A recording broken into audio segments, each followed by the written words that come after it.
माधव, मुझे जाना होगा पार्थ।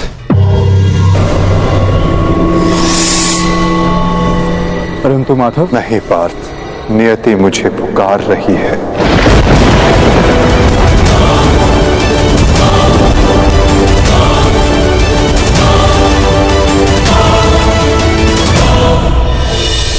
माधव,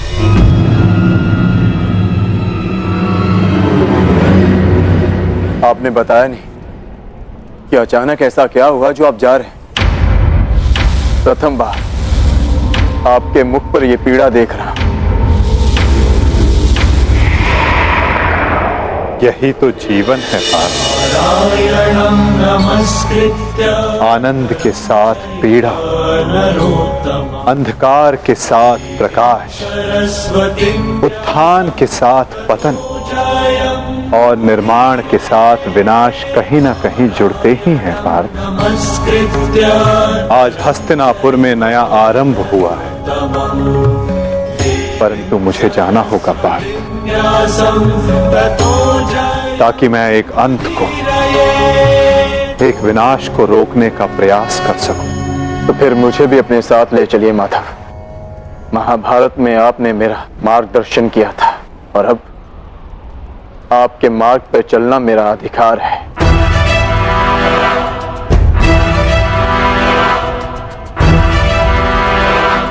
अवश्य पार्थ, ये तुम्हारा अधिकार है, किंतु ये यात्रा केवल मेरी है पार्थ। ये कर्तव्य केवल मेरा है और मुझे इस यात्रा को अकेले ही पूर्ण करना होगा।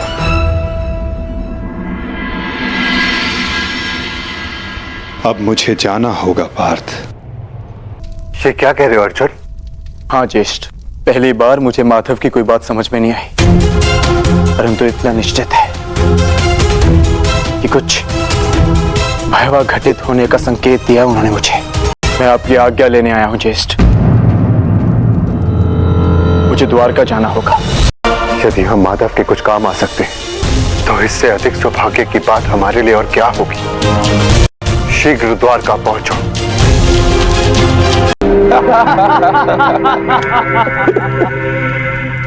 जन्मदिन की बधाई हो मित्र। कृतवर्मा, स्वागत है तुम्हारा। तुम्हारी ही प्रतीक्षा हो रही थी। वाह, क्या अद्भुत प्रबंध है। ये मेरे जन्मदिन पर मेरे मित्रों के नाम। अगर मदिरा मिल जाती तो आनंद आ जाता, परंतु मित्र, उसके पीछे बलभद्र का कारण उचित था। ऋषि के श्राप का प्रभाव तो तुम देख ही चुके हो। उसने जो कहा वैसा ही हुआ। तुम्हारे गर्भ से मूसल का जन्म हुआ और श्राप था कि उस मूसल से यादवों का अंत होगा। और आज उस श्राप का प्रभाव उस मदिरा पर लगी रोक ने ही रोक रखा है मित्र। जब काल सामने खड़ा हो तो उसे जाने को नमस्कार किया जाता, उसका आलिंगन नहीं किया जाता। ये मदिरा काल है आर्य, इसे ग्रहण ना करें। कृतवर्मा, एक बात तो माननी ही पड़ेगी। मेरे पिता श्री वासुदेव महान है। जो उनकी संगति में आता है वो भाषण देना तो सीख ही जाता है। लक्ष्मणा, यहाँ पर स्त्रियों का आना वर्जित है। ये केवल पुरुषों के लिए। राजमहल वापस लौट जाओ।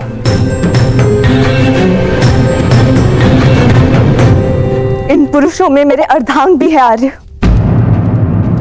जो स्वयं ही काल के गाल में जाने के लिए प्रस्तुत हो रहे, परंतु मैं ऐसा नहीं होने दे सकती।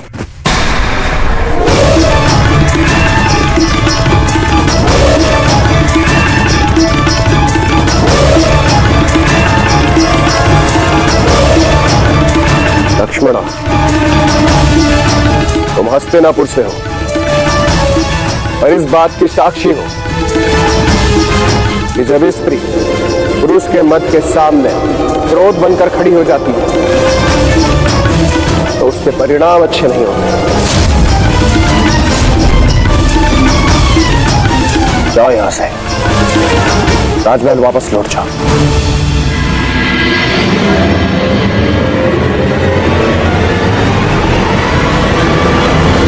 मैंने कहा राजमहल वापस जाओ।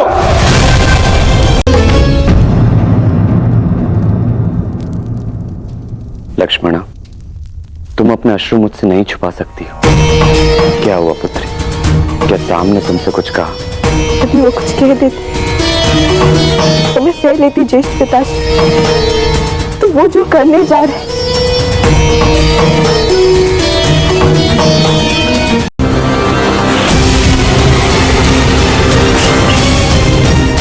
मैंने मद्यपान निषेध किया था। द्वारका के अंदर मदिरा लाने का साहस कैसे किया तुमने साम? तुम युवराज हो, द्वारका के अगले राजा। तुम्हें ये सब शोभा नहीं देता है।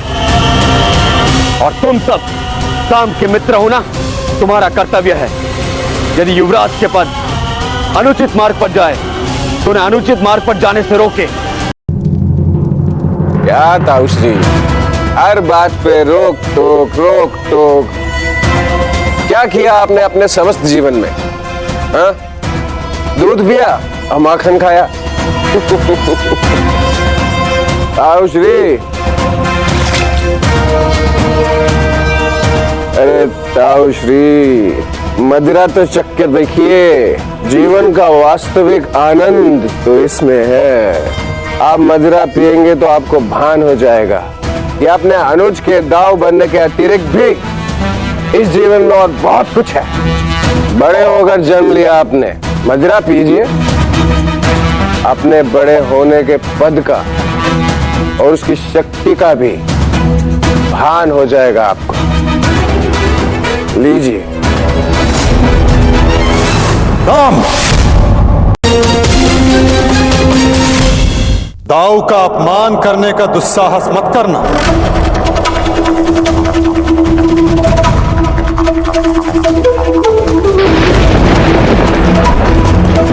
परिहास और उपहास में अंतर होता है साम।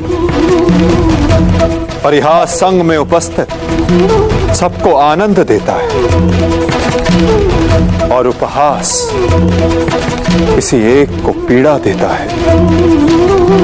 और तुम्हारा उपहास इस समय जिनको पीड़ा दे रहा है वो मेरे ज्येष्ठ भ्राता हैं, मेरे दाऊ हैं साम।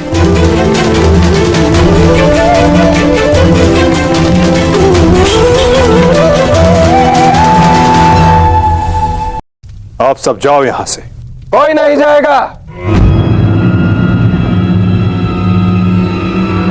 ये उत्सव मैंने रखा है और ये कब संपन्न होगा इसे मैं निर्धारित करूंगा। तुम इस समय मदिरा के मद में हो साम। ये समय वार्तालाप करने के लिए उचित नहीं है। जाओ, जाकर विश्राम करो।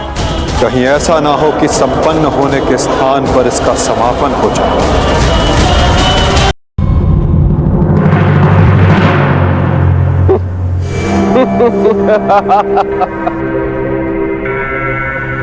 वाह, प्रेम हो तो ऐसा, भाई हो तो ऐसे। एक को कुछ कहो तो दूसरे का हाथ उठता है। परंतु ताऊश्री, आप भूल रहे हैं, श्वेत वर्मा मेरे लिए भाई समान।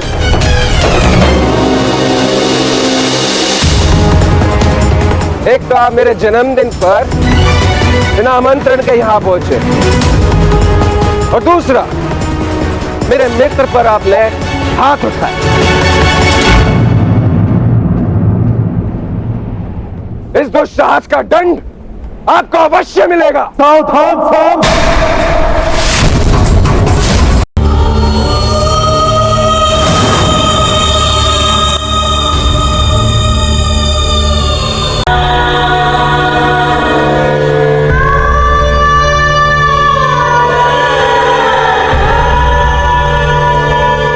ये हमसे क्या हो गया कान्हा? हमने अपने ही कुल का नाश कर दिया। नहीं दाऊ, मनुष्य का विनाश उसके पाप कर्मों से होता है। यही नियति है और यादवों ने अपनी नियति स्वयं चुनी। जब जब मनुष्य अपने भीतर मद, दांभ और क्रोध को जगाएगा, तब तब वो ऐसे ही भूमि पर सो जाएगा।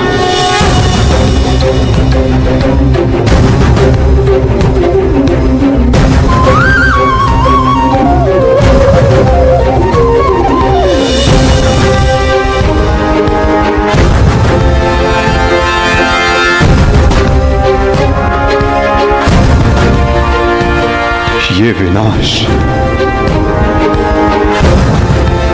संसार के लिए एक उदाहरण होगा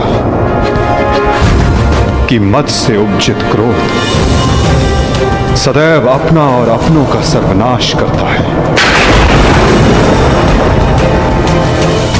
दाऊ, माता गांधारी का श्राप और यादवों के पाप ने दोनों ने मिलकर सब समाप्त कर दिया। दाऊ, किंतु इन सब का अर्थ क्या है कान्हा?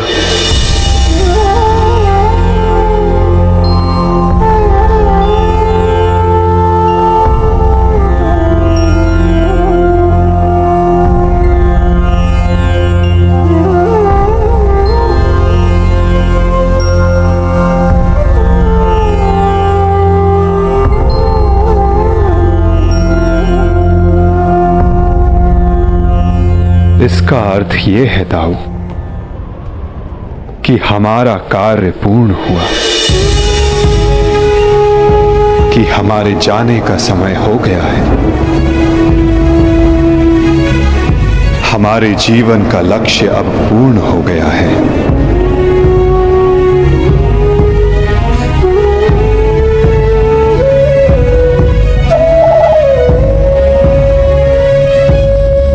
जब अंत आ रहा है तो प्रारंभ से हो। प्रारंभ से ही मैं श्री हरि का सेवक रहा हूं, तो अंत भी उनके चरणों में ही हो।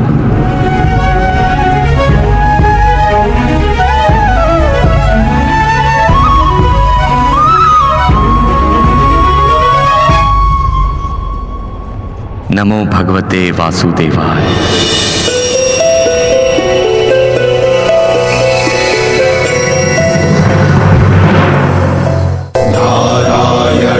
नमस्कृत्य नरं चैव नरोत्तमं देवीं सरस्वतीं व्यासं ततो जयमुदीरयेत्। नारायणं नमस्कृत्य नरं चैव नरोत्तमं देवीं सरस्वतीं व्यासं ततो नमस्कृत्य चैव नरोत्तमं देवीं सरस्वतीं व्यासं ततो जयमुदीरयेत्।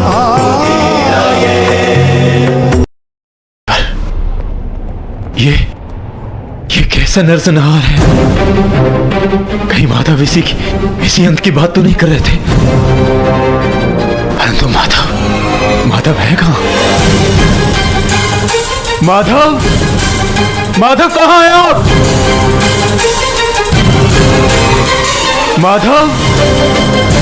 माधव कहां है आप? ये तो माधव के चरण चिन्ह है।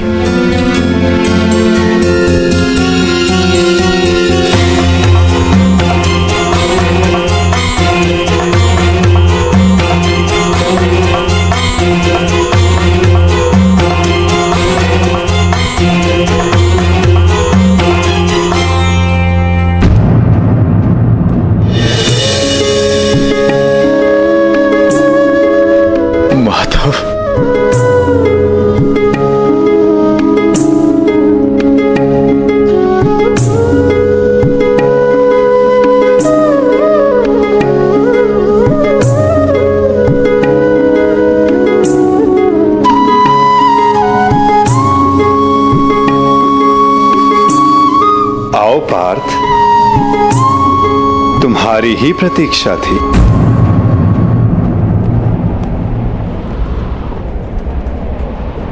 तुम्हें आना ही था, क्योंकि मेरे जाने का समय हो गया है।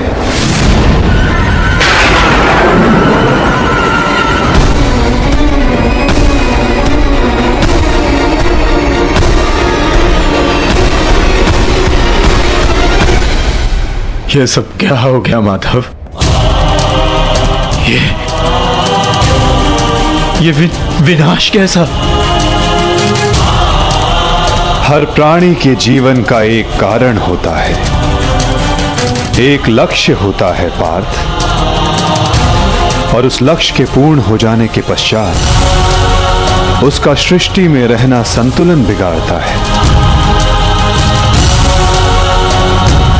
कुरुक्षेत्र के युद्ध में जो शक्ति शेष रह गई थी, वो संतुलन बिगाड़ रही थी पार्थ।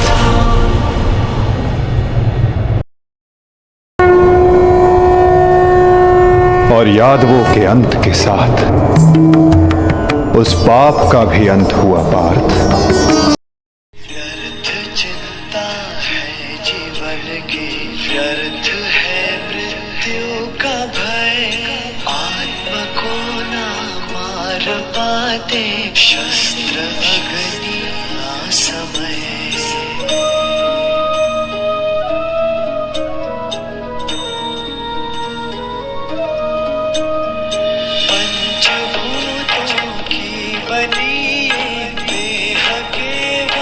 वस्त्र है आत्मा का जो वास्तविक है, घर कहीं अन्यत्र है।